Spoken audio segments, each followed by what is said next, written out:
Here we have a Rocket Milano.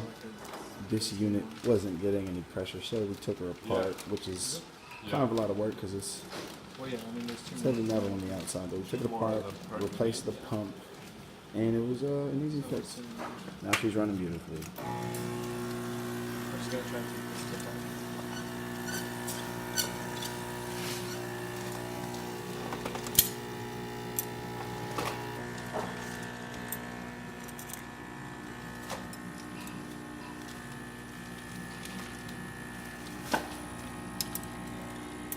Careful about using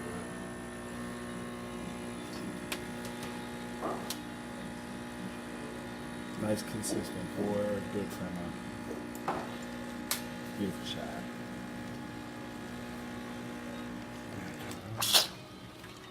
And there you have it. Good as new. New pump, no pressure.